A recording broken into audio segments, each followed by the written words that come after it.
Los años no vienen solos. Pero no importa. Bueno, hoy voy a continuar con el cuarto video. El cuarto de trabajo y energía, que en esta parte recuerden que desde el tercero en adelante vamos a hablar de calor. Hoy me voy a centrar en lo que es el calor, sus distintas definiciones y algunas formulitas que van a ser de mucha aplicación para los distintos problemas que puedan aparecer. Bueno, como les dije en el video anterior, el calor es una forma de energía y sus unidades de energía son justamente las unidades de energía, es decir, que en el sistema internacional se mide en joules, en el sistema CGS se mide en ergio y en el sistema técnico se mide en kilográmetro. El problema es que la mayoría de las veces el calor no viene indicado con esas unidades, sino viene con unidades un poco más usuales, que son la caloría o caloría pequeña, la kilocal o gran caloría, y los famosos BTU, que significa British Thermal Unit. Mi inglés no es muy bueno, así que, pero BTU significa British Thermal Unit. Así que vamos a empezar definiendo algunas de estas calores que son importantes. Empecemos con la caloría. La caloría pequeña, que se simboliza con minúscula, ¿ven? Con la C en minúscula. Se define a la caloría como la cantidad de calor que es necesario suministrarle a 1 gramo de agua. 1 gramo de agua para elevar su temperatura en 1 grado Celsius en el intervalo que va entre los 14,5 grados Celsius y 15,5 grados Celsius. O sea, es la cantidad de calor que yo tengo que entregarle a 1 gramo de agua para que se eleve su temperatura de 14,5 a 15,5.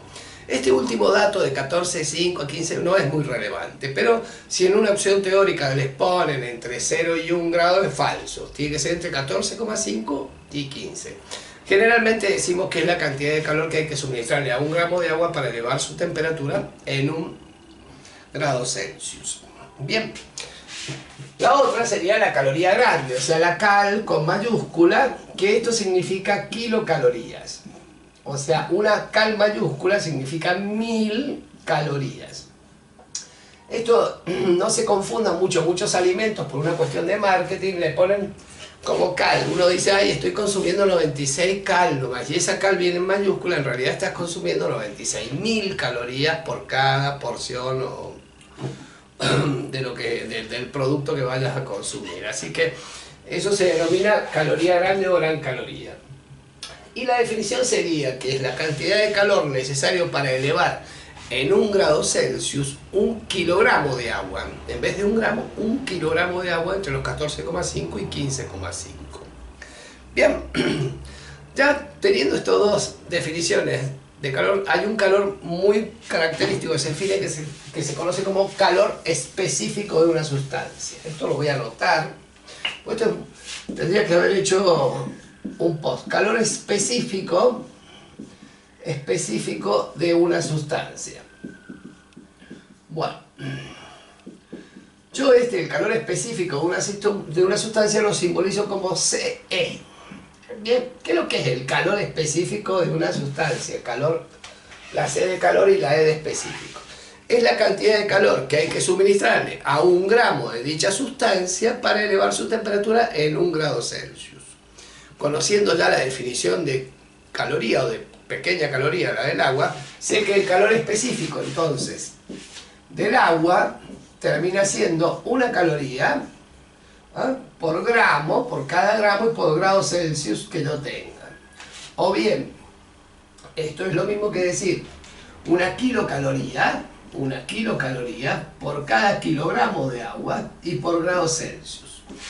Recuerden además que la escala Celsius y la escala Kelvin son ambas escalas centígradas, o sea, tienen 100 divisiones entre las dos. Por eso a la Kelvin se le dice escala absoluta centígrada.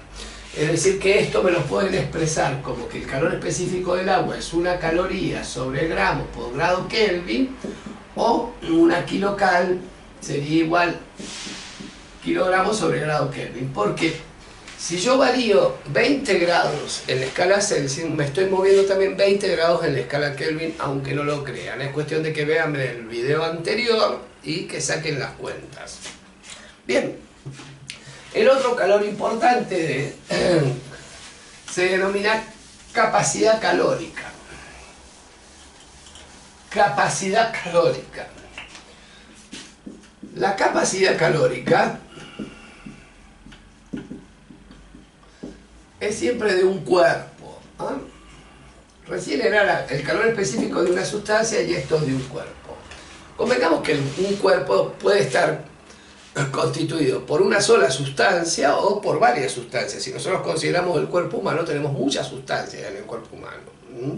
No es homogéneo en su sustancia. Tenemos, qué sé yo, calcio en los huesos, tenemos plaquetas en la sangre, tenemos un montón, agua inclusive.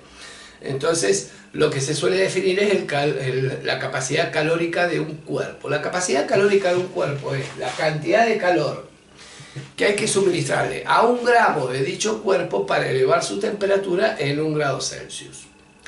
O bien, la cantidad de calor que hay que suministrarle a 1 kilogramo de dicho cuerpo para elevar su temperatura en 1 grado Celsius.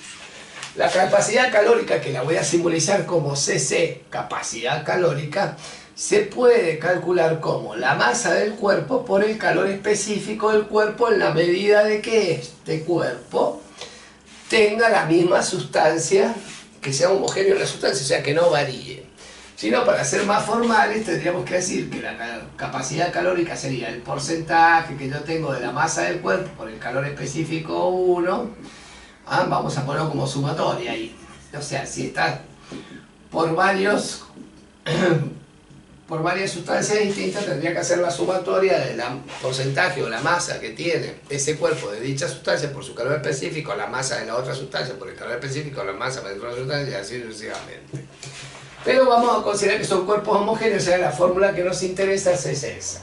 Bien, una vez que ya sé lo que es la capacidad calórica de un cuerpo, el otro calor que se define es lo que se conoce como calor cedido o ganado por un cuerpo. El calor cedido o ganado por un cuerpo, que lo vamos a simbolizar con la letra Q, resulta ser directamente proporcional a la masa del cuerpo, al calor específico del cuerpo y a la variación de temperatura. Es decir, que un cuerpo,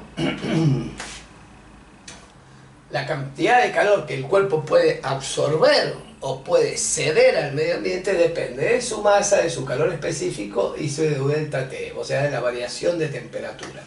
El delta T ese significa la temperatura final menos la temperatura inicial. Eso es el incremento o variación de la temperatura. Ahora bien, habíamos dicho recién que la masa por el calor específico no era otra cosa que la capacidad calórica del cuerpo. Entonces, despejando de ahí capacidad calórica, otra forma de definir la capacidad calórica es el calor suministrado al cuerpo sobre la variación de temperatura. De hecho, esta es la fórmula que se aplica en los laboratorios para poder tabular de alguna manera cuál es la capacidad, por ejemplo, calórica del cuerpo humano. Es decir, me hacen variar mi temperatura en tantos grados y miden la cantidad de calor que se le ha suministrado. Eso se lo denomina capacidad calórica. Esto de medir es medio confuso porque la energía en realidad no es una de las magnitudes que se puedan medir directamente. La energía se calcula, no es una cosa como decir, bueno. Pero a nivel nuestro, como no queremos hacer un doctorado en física ni ninguna de esas cosas raras, vamos a considerar que por ahora podemos medir la cantidad de energía que le suministramos a un cuerpo. Bien. Bueno, una vez que tenemos, esta fórmula es sumamente importante, que se llama calor cedido, calor absorbido por un cuerpo, y ahí tenemos otra fórmula de la capacidad calórica, que es el calor sobre el delta T. Bien, bueno.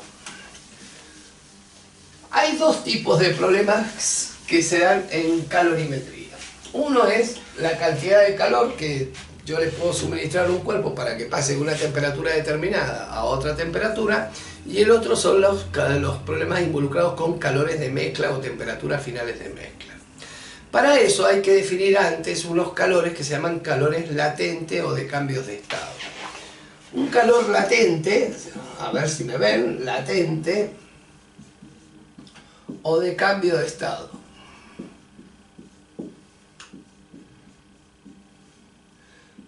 Ustedes saben que los cambios de estado de la materia se presenta en tres grandes estados, o sea, puede ser el estado sólido, líquido o gaseoso.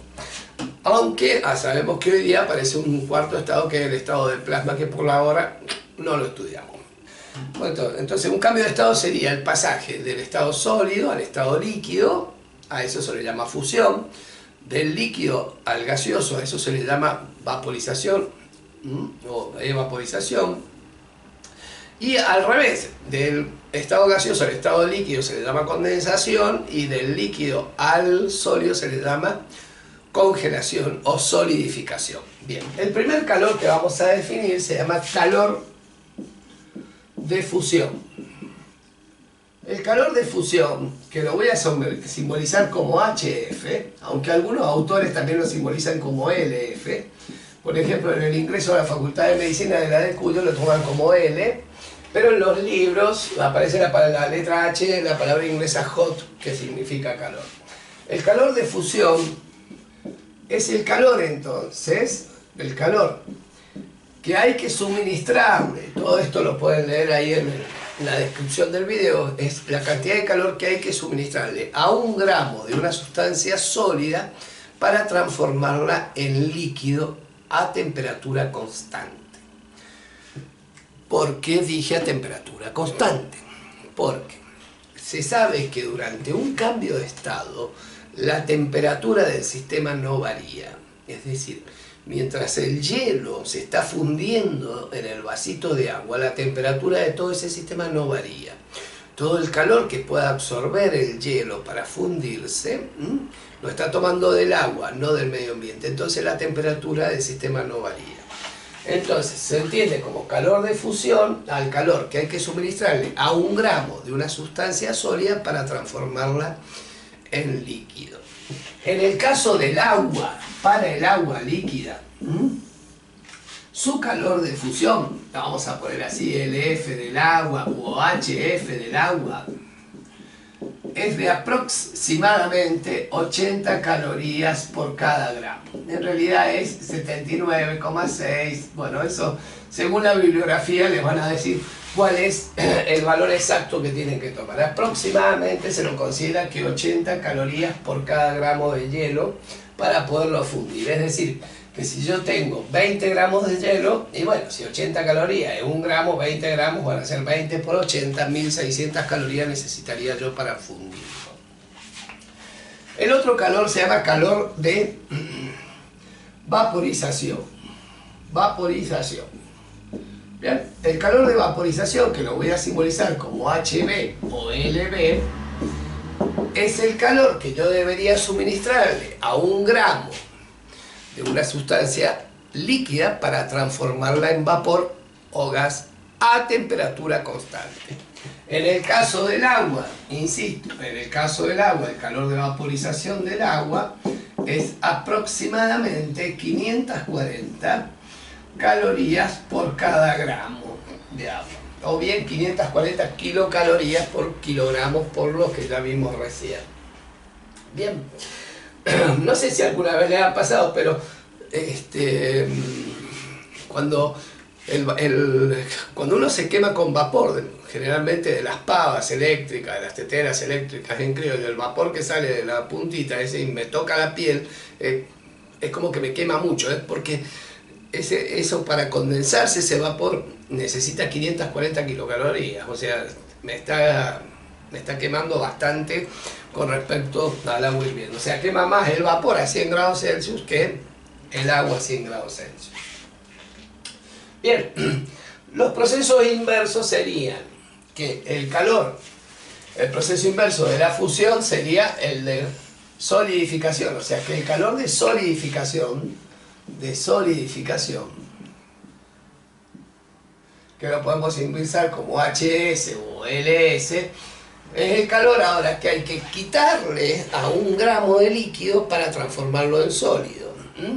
Y ese, para el caso del agua, es el mismo número nada más que cambiado de signo. O sea que en vez de fusión pongo solidificación, en vez de fusión pongo solidificación y sería menos 80 menos o menos 79.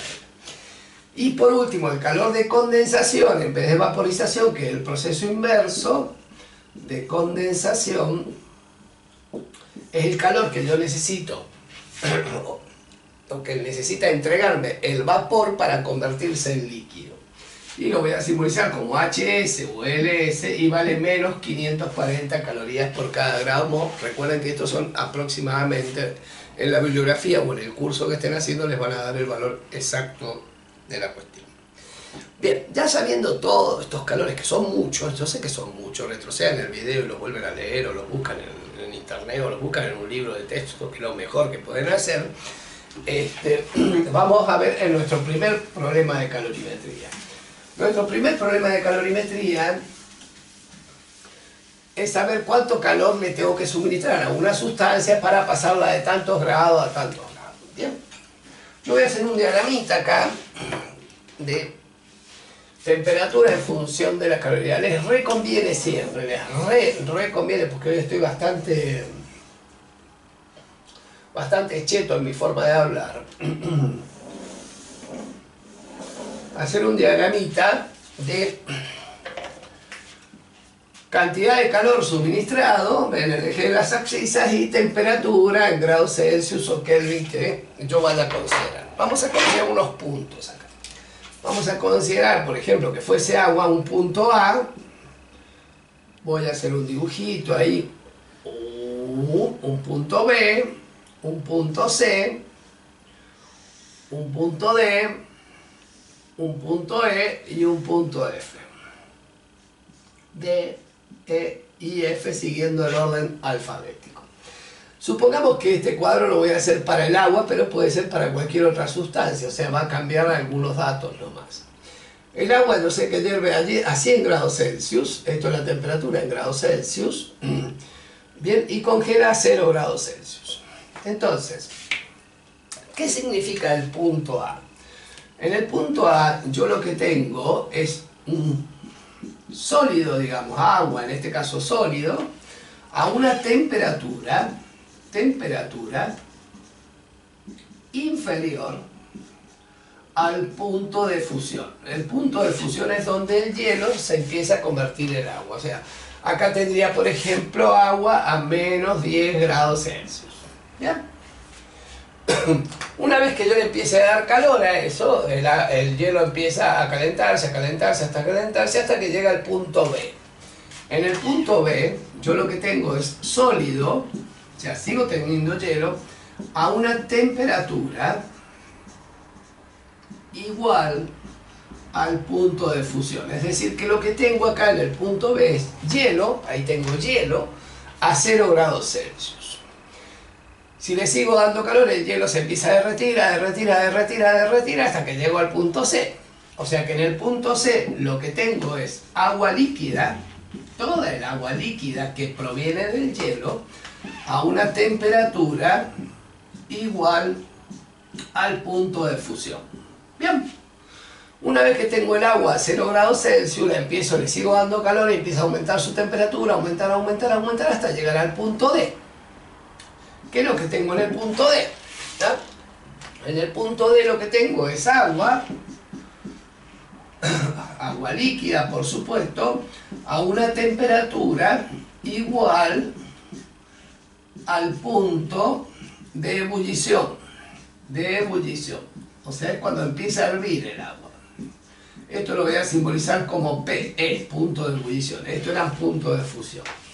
Entonces, la temperatura no cambia durante el proceso hasta que todo el agua líquida se transforma en vapor a 100 grados Celsius. O sea que en el punto E, yo lo que tengo es vapor, en este caso de agua, a una temperatura igual al punto de ebullición. Y después, si continúo dándole calor, en el punto F lo que tendría es vapor a una temperatura superior al punto de ebullición. Es decir, puedo tener vapor a 110 grados Celsius. ¿Me explico? Bien. Vamos a poner unos datos ahí como para ver. Entonces, supongamos que el problema a mí me dice, che, buen hombre, ¿qué calor le tengo que suministrar? A una masa, pongámosle, vamos a hacer negro, a una masa de 30 gramos de hielo, que inicialmente tiene una temperatura de menos 10 grados Celsius, para transformarlo en agua líquida a 70 grados Celsius. Bien.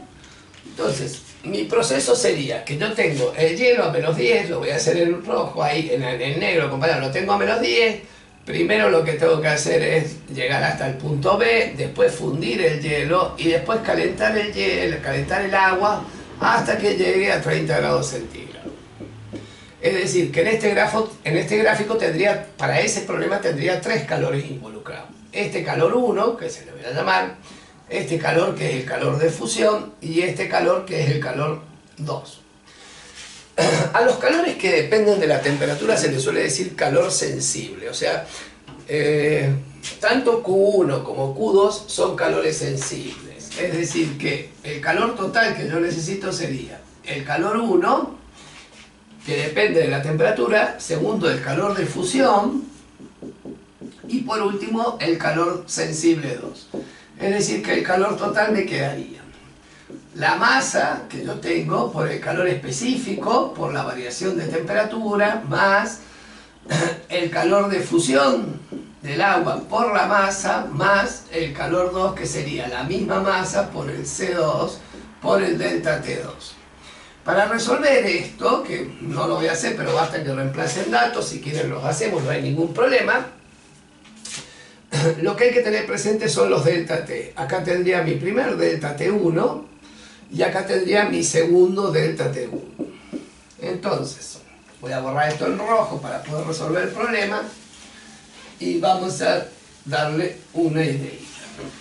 Entonces, el calor total que yo necesito suministrarle a esos 30 gramos de hielo para llevarlo de menos 10 a 70 sería: la masa de hielo son 30 gramos, el calor específico del hielo, para el que no lo sabe, es aproximadamente 0,5 calorías por cada gramo, y por grasa y por cada grado Celsius, o sea que el calor específico del hielo sería entonces 0,5, y el delta T sería la temperatura final del hielo, que es 0 menos menos 10, o sea me quedaría ahí 0 menos menos 10, más el calor de fusión del hielo, que habíamos dicho que era 80 por cada gramo, y como tengo 30 gramos de hielo va a ser por 30, más la segunda parte, que es con el delta T2 para llegar a 30 grados, o sea que sería la masa, que es 30, por el calor específico del agua, que es 1, por la temperatura final, que es 30, menos la temperatura inicial, que es 0, en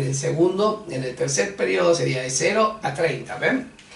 Bueno, sacando esta cuenta me quedaría 30 por 0,15 son 30 por 0,5 son 15, perdón, más 10, ahí tendría 150 calorías, más 80 por 30 serían 2400 calorías, más 30 por 30 serían 900 calorías. O sea que en definitiva yo necesito suministrarle 150 más 2400 más 900, tendría 3300 más 150, 3450 calorías. Habría que suministrarle a 30 gramos de hielo para que pase desde menos 10 grados Celsius a 70 grados Celsius. Este es el primer tipo de problemas que puede aparecer en calorimetría. Bueno, si les parece, este videito lo cortamos acá y en el próximo analizaremos la temperatura final de una mezcla cuando mezclamos varias sustancias, allí varios cuerpos que tienen distintas temperaturas. Y a eso le vamos a denominar temperatura final de una mezcla. Yo no sé si llegué a ver bien ahí, pero si no se los corro un poquito, piojitos ahí, para que vean los datitos más o menos. Bueno, piojos, espero haberlo ayudado. Cuídense mucho, los quiero. Chao.